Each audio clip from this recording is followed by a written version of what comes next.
Bonjour, je m'appelle Quentin, je suis en troisième. Aujourd'hui, je vais vous parler d'une expérience interreligieuse que j'ai eue lors d'un séjour à La Réunion. Au lieu de faire un long discours pour vous raconter cette expérience, je vais vous la présenter sous forme d'animation. Dans cette animation, je serai représenté par ceci.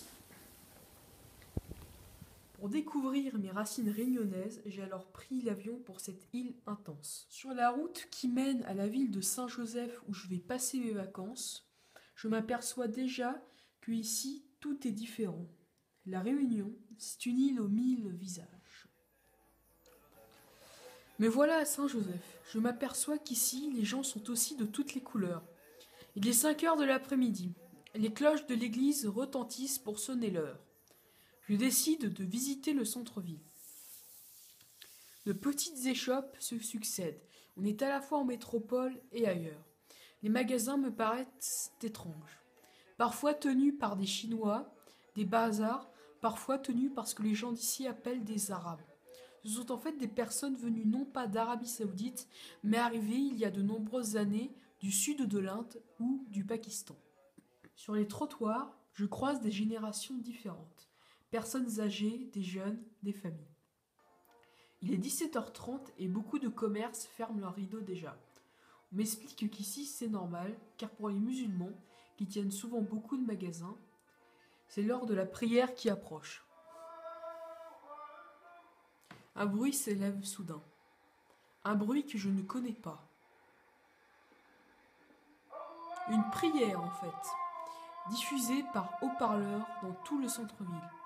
C'est le muezzin, l'appel à la prière. Ici à Saint-Joseph, cet appel ne choque personne. Il est naturel, comme l'était le son des cloches. Dès le lendemain, je décide de mener une enquête pour comprendre comment ici les gens fonctionnent ensemble. Je rencontre un groupe de 3 jeunes qui se baladent. Je m'approche pour discuter avec eux. Il y a Karine, Ismaël et Valentin.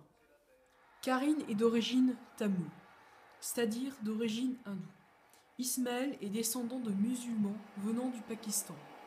Valentin est descendant d'anciens Français arrivés à La Réunion au XIXe siècle. Je découvre qu'ils se connaissent depuis le collège. Ils sont amis depuis longtemps. Ils ont 3 religions différentes. Karine est hindoue, comme ses ancêtres, et va souvent au temple. Il y en a d'ailleurs parsemés dans l'île, de très beaux. Ismaël, musulman, fait en ce moment le ramadan. C'est dur car ici il fait très chaud. Valentin, lui, est catholique. Comme une bonne partie de la population de La Réunion, il pratique sa religion avec ferveur. Comment peuvent-ils donc être amis? Ils m'expliquent qu'ils ont été élevés ensemble, qu'ici à La Réunion il n'y a pas de différence, que l'on soit catholique, musulman, hindou, chacun a sa place.